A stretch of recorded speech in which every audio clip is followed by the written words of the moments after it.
Imagine being loved by millions, your face everywhere, your songs treated like religion, crowds screaming your name like you're not human anymore. But a ghost is slowly eating you alive, and no one can see it except you. Today, we're diving deep into one of the strangest, most haunting, and visually hypnotic films of 2026, Mother Mary. A movie that looks like a glamorous pop star drama on the surface, but underneath is a terrifying psychological nightmare about fame, identity, obsession, and the emotional cost of becoming an icon. And trust me, by the time this story ends, you'll never look at celebrity culture the same way again. The film opens in complete darkness. Then suddenly, flashing lights, screaming fans, massive speakers shaking the arena, and standing above thousands of people is Mother Mary herself. Played by Anne Hathaway, Mother Mary isn't just a singer, she's a global phenomenon. Think Taylor Swift-level obsession, mixed with Lady Gaga's theatrical chaos and Madonna's religious imagery. Everything about her feels larger than life. She wears glowing halo-shaped headpieces, her dancers move like worshippers, the audience stares at her like she's some kind of divine figure. And for a moment, it feels magical. But then, something goes horribly wrong. In the middle of the performance, Mary suddenly freezes. Her breathing changes, her face goes pale, and then she sees it, a floating red shape moving through the lights. Nobody else notices it, only her.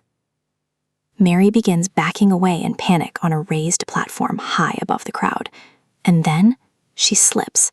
The audience screams as her body drops violently from the stage. For one horrifying second, it looks like she's hanging herself in front of thousands of fans. The concert instantly turns into chaos. News channels explode. Social media goes insane. Everyone starts asking the same question. Was it an accident? Or did Mother Mary try to kill herself? But what happens next changes everything. Instead of disappearing into rehab or hiding from the media, Mary travels to Berlin. Not to meet producers, not to see doctors. She goes to visit one person, Sam Ansel, and this is where the movie truly begins. We first meet Sam alone inside a massive, abandoned-looking barn connected to her Gothic mansion. Rolls of fabric hang everywhere, half-finished dresses cover the walls, candles flicker in the darkness. It feels less like a fashion studio and more like a haunted church. And before Mary even arrives, Sam somehow senses her coming.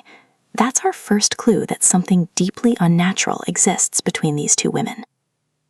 Sam used to be Mother Mary's closest friend, her costume designer, possibly even her lover. Years ago, they built the entire Mother Mary image together. The halos, the gowns, the saint-like symbolism, all of it came from Sam. But once Mary became famous, she abandoned her. Even worse, she publicly took credit for creating the image herself. That betrayal destroyed Sam. And yet, when Mother Mary appears soaking wet outside her door in the middle of a storm, Sam still lets her in. Mary looks terrible. No makeup, no glamour, no confidence. For the first time, we see the real woman underneath the icon. And she immediately asks Sam for one thing. I need a dress. Not just any dress, a dress that makes her feel like herself again. Because according to Mary, something is haunting her. At first, Sam thinks this is emotional guilt, trauma, mental collapse. But then Mary says something chilling. The red thing found me. Sam's expression changes instantly because she knows exactly what Mary is talking about. Years earlier, Sam claims her anger physically manifested into something real, a red ghost-like presence, a living embodiment of betrayal. And somehow, that thing has attached itself to Mother Mary. Now, here's where the movie becomes deeply psychological. Is the ghost real, or is it simply trauma taking physical form? The film never gives a clear answer, and honestly, that makes everything even scarier. As the night continues, Sam agrees to design Mary's comeback outfit. But there's one condition. To create the dress, they have to confront the past, every secret, every wound, every lie. And slowly, their conversations begin peeling apart the illusion of Mother Mary. Because according to Sam, Mother Mary was never real to begin with. She was created, manufactured, built piece by piece like a work of art. And Mary begins realizing something terrifying. What if the world never loved her? What if they only loved the costume? And trust me, that question destroys her. But no one expected what happens next, because the deeper they dig into their history, the more dangerous the ghost becomes. As Sam begins working on the dress, the movie slows down and traps us inside the barn with these two women. And honestly, that's what makes Mother Mary so uncomfortable. Most movies about fame focus on luxury, parties, scandals. This film focuses on emotional decay. The barn becomes a confession booth. Every conversation feels like emotional surgery.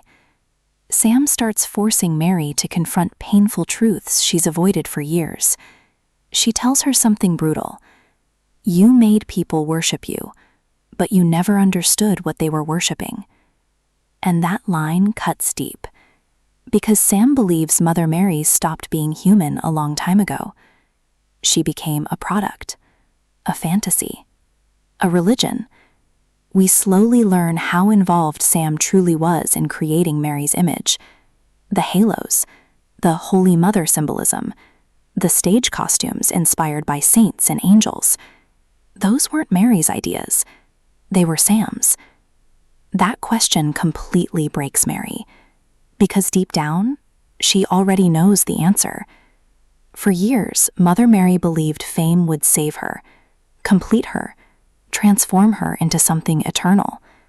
But instead, it erased her. The more successful she became, the less human she felt. And now, sitting alone inside this haunted barn with the only person who ever truly knew her, the illusion finally starts collapsing. Sam tells Mary something devastating. The world doesn't love you. They love what you survive. And honestly, that might be the most brutal line in the entire film, because it perfectly explains celebrity culture. Fans don't just admire stars, they consume their suffering. Every heartbreak becomes content. Every breakdown becomes entertainment. Mother Mary's pain became part of her brand. And now the weight of carrying that identity is destroying her from the inside out. As the tension builds, the movie becomes more surreal. The red ghost appears more often, sometimes floating behind Mary, sometimes wrapped around her body like fabric. Other times, it completely takes control. One night, Mary wakes up screaming after seeing herself in a mirror wearing one of Sam's halo headpieces. Except the halo now looks like a crown of nails digging into her skull.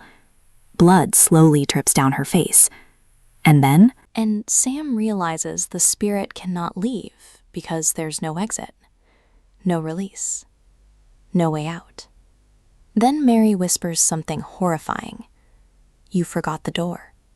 And before Sam can stop her, Mary grabs a pair of scissors and stabs herself in the chest. This final sequence is easily the most disturbing and symbolic part of the movie.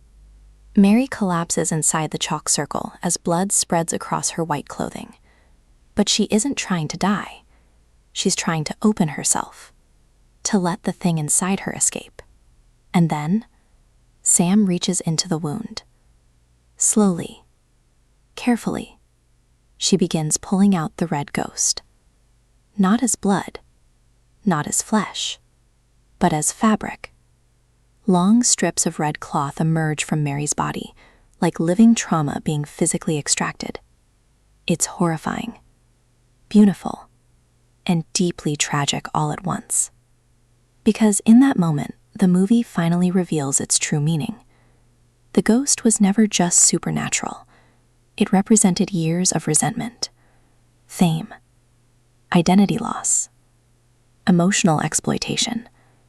Mother Mary wasn't haunted by a demon. She was haunted by the version of herself the world created. And once the red cloth is finally removed, everything becomes quiet. No screaming, no music, no ghost, just silence. For the first time in the movie, Mary looks peaceful. But here's the genius part.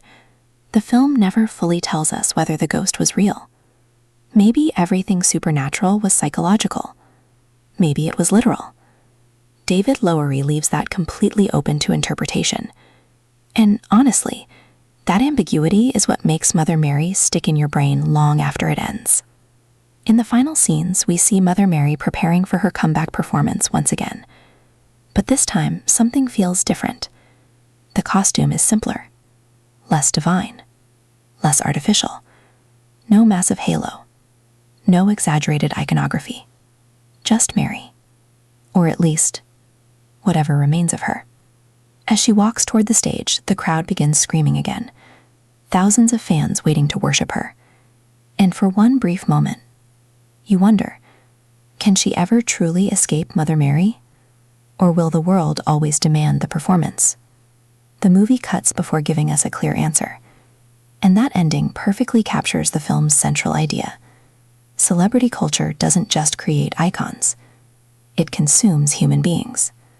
Mother Mary is ultimately a story about what happens when someone loses themselves inside the image the world wants them to be. It's about fame becoming possession, art becoming trauma, performance becoming identity. And honestly, it's one of the most visually hypnotic and emotionally exhausting movies released in years. Some viewers will absolutely hate it. Others will think it's a masterpiece. But one thing is undeniable. You won't forget it. And if you enjoyed this deep dive into Mother Mary 2026, make sure to subscribe for more movie explanations, hidden meanings, and psychological breakdowns of the wildest films out there.